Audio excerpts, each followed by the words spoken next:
Good morning. आज अपन इसमें समूह संपर्क विधियाँ जिसके अंतर्गत की बैठकों के बारे में पढ़ेंगे। लोगों का ध्यान आकर्षित करने, उनकी रुचि जागृत करने, उन्हें प्रेरित व उत्साहित करने, उनकी समस्याओं का समाधान करने तथा नए विचारों, तथ्यों, तकनीकी को अपनाने के लिए बैठकें आयोजित की जाती हैं। सभा, गोष्ठियाँ बैठक का ही पर्यायवाची है।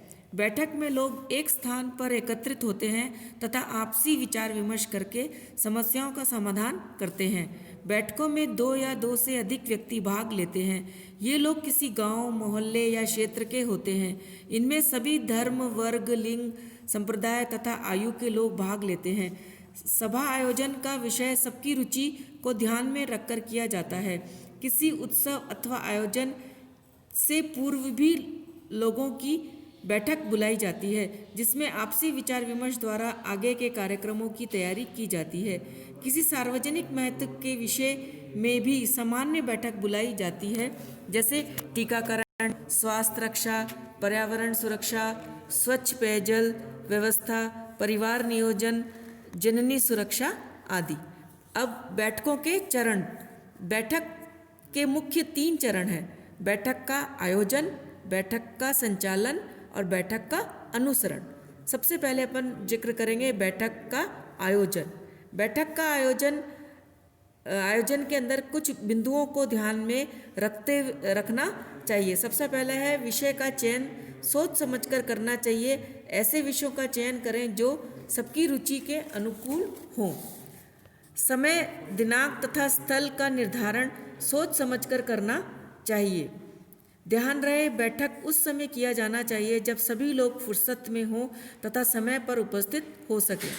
लोगों की संख्या को ध्यान में रखते हुए स्थान का चयन करना चाहिए। यदि लोगों की संख्या अधिक है तो बड़े हॉल अथवा खुले स्थान पर टेंट लगाकर बैठक की व्यवस्था करना चाहिए। बैठक व्यवस्था मौसम के अनुसार आरामदायक होनी चाहिए। समय समय पर चाय पानी की भी व्यवस्था होनी चाहिए। बैठक का चयन। वैसे लोगों का चयन वक्ता तथा चेयरमैन के रूप में किया जाना चाहिए जिन्हें लोग इज्जत देते हों, जो विवादित नहीं हों, लोग जिनकी बातों को मानते हों, जो प्रभावशाली हों, क्षेत्र में जिनका नाम हो, जिनका बोलने का ढंग निराला है, जो लोगों को बोर न करें, अपनी बातों को जनता श्रोता के समक्ष प्रभावशाली ढंग से रख सके।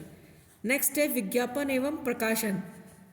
सभा के दौरान हुए चर्चा का प्रचार प्रसार पत्र पत्रिकाओं, रेडियो, टीवी आदि के माध्यम से किया जाना चाहिए।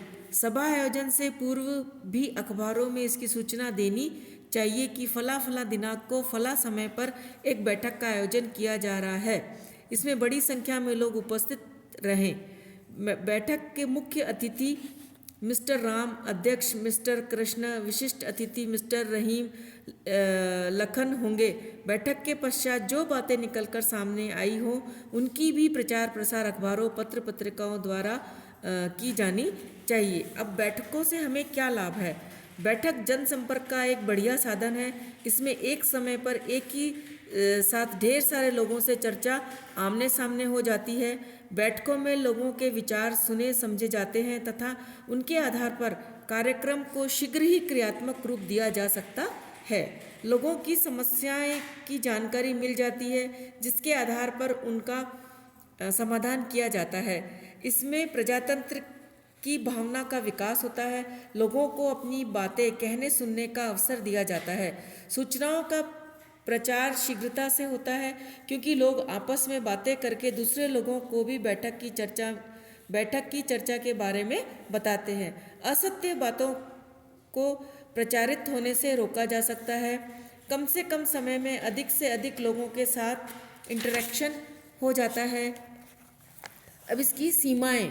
बैठक का विषय सार्वजनिक महत्व का न होने पर लोगों की रुचि नहीं रहती है, अतः वे बैठक में भाग ही नहीं लेते हैं। गांवों में बैठक के लिए उपयुक्त स्थान उपलब्ध नहीं हो पाता है। यदि गांव के मुखिया या प्रधान या सरपंच अथवा किसी अन्य व्यक्ति के घर पर बैठक का आयोजन किया जाता है तो विपक्ष गुट के लोग उसके घर बैठक में भाग लेने नहीं आते। चेयरमैन तथा अच्छे वक्ता का चयन करना कठिन होता है।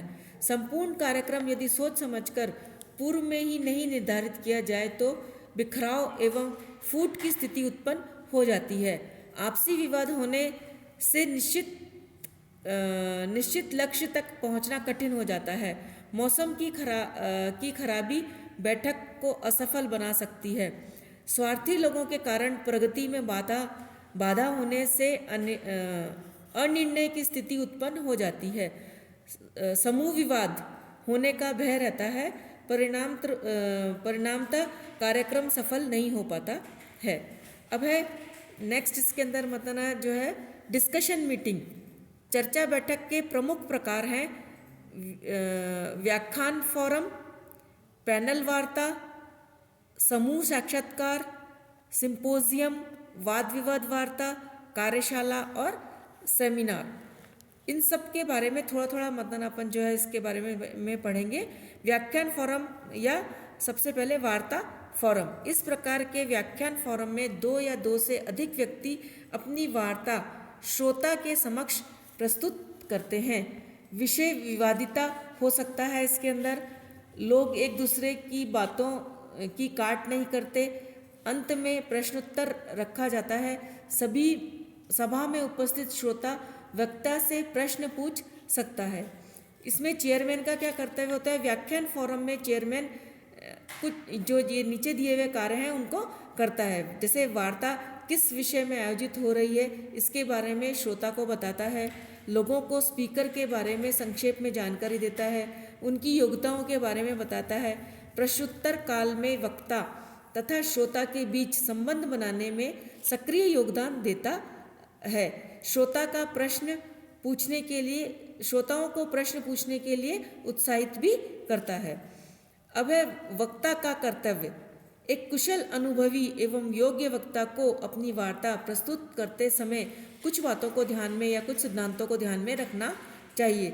सबसे पहले मंचासीन लोगों एवं श्रोताओं को संबोधित करते हुए अपनी वार्ता आरंभ कराएं। वार्ता करते समय श्रोताओं को देखें।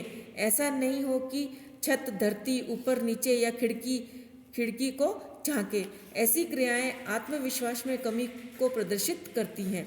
प्रश्नों के जवाब खड़े होकर पूर्ण आत्मविश्वास के साथ दें। प्रश्नों के उत्तर बिंदु अनुसार दें। श्रोताओं को भ्रमाने अथवा बरगलाने के लिए गलत उत्तर नहीं दें। यदि उत्तर ज्ञात नहीं है तो साफ साफ मना कर दें। गलत उत्तर देने से श्रोताओं का विश्वास वक्ता पर से उठ जाता है।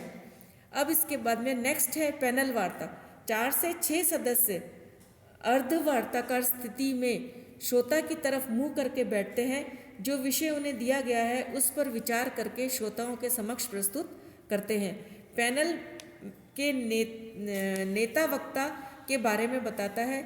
जो वक्ता कम बोलता है उन्हें भी बोलने के लिए प्रेरित किया जाता है।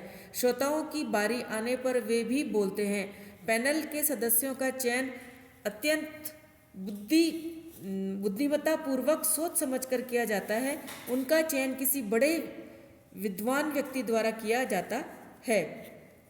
पैनल वार्ता के लिए आवश्यक तैयारी। चेयरमैन अपने कार्यों को बखूबी से निभाएं। वक्ता विद्वान व्यक्ति हो जिसे विषय का पूरा ज्ञान हो। वह श्रोता के समक्ष अपने विषय को बेहतर ढंग से प्रस्तुत करें। श्रोता को गलत उत्तर नहीं दे। उसे न तो भरमाए और न ही हतोत्साहित करे। अब है समूह साक्षात्कार। समूह साक्षात्कार प्रजातांत्रिक विधि से किया जाता है। समूह में विद्वान व्यक्ति लोगों का साक्षात्कार लेते हैं। फिर से संबंधित व्यक्ति के साक्षात्कार से संबंधित सभी सूचनाएं प्राप्त की जाती हैं।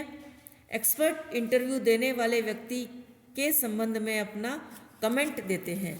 सिंपोजियम, इसमें एक ही विषय पर कई वक्ताओं से अलग अलग बिंदुओं पर भाषण करवाया जाता है। सरल शब्दों में सिंपोजियम व्याख्यानों की लघु श्रृंखला है जिसमें 2 से 5 वक्ता अलग अलग बिंदुओं पर अपनी वार्ता प्रस्तुत करते हैं। सिंपोजियम में श्रोता को भी प्रश्न पूछने तथा कमेंट करने के लिए प्रेरित किया जाता है। नेक्स्ट है वाद विवाद वार्ता। इसमें 2 या 3 लोग एक ही विषय के पक्ष विपक्ष पर वाद विवाद करते हैं। प्रत्येक वक्ता को एक निश्चित समय तक ही बोलने का अवसर दिया जाता है। पक्ष तथा विपक्ष के लोग अपनी बातों को दम ठोक कर बोलते हैं तथा अपना पक्ष पूरी दृढ़ता से रखते हैं। वाद विवाद वार्ता समाप्त होने के बाद चर्चा के लिए श्रोताओं को भी सहभागी बनाया जाता है। नेक्स्ट है कार्यशाला। ये एक विशिष्ट प्रकार का सम्मेलन है जो 1 सप्ताह अथवा इससे भी अधिक दिनों तक चलाया जाता है। इसमें विशेषज्ञों के भाषण, व्यक्तिगत संपर्क, सामूहिक चर्चा, अनौपचारिक वार्ता आदि की व्यवस्था की जाती है। कंसल्टेंट के निर्देशन में कार्य सत्र की व्यवस्था की जाती है। जिस विषय पर कार्यशाला आयोजित की जानी है उससे संबंधित समस्याओं का उजागर प्रतिभागी द्वारा किया जाता है। सामान्यतः सेवा काल में प्रशिक्षण या पेशेवर पदोन्नति के लिए कार्यशाला का प्रयोग किया जाता है। कार्यशाला की सफलता इस बात पर निर्भर करती है कि उसके उद्देश्यों का निर्धारण कितने अच्छे तरीके से किया गया है तथा उसकी पूर्ति हेतु लोगों में कितनी समानता है, अर्थात शैक्षणिक स्तर एक जैसा होना चाहिए। कार्यशाला के तत्व: स्टाफ के सदस्यों द्वारा व्याख्यान दिया जाना, प्रतिभागियों के रुचि के अनुसार समूह का चयन करना, समूह बैठक का आयोजन करना, व्यक्तिगत सलाह देना, सामाजिक क्रियाकलापों पर कार्यशाला का आयोजन किया जाना, अध्ययन के लिए पुस्तकालय की व्यवस्था, ऑड टाइम में अनौपचारिक वार्ता। फिर है सेमिनार किसी एक ही विषय पर आयोजित किया जाता है।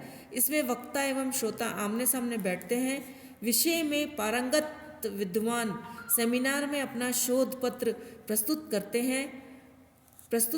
हैं। धन्यवाद।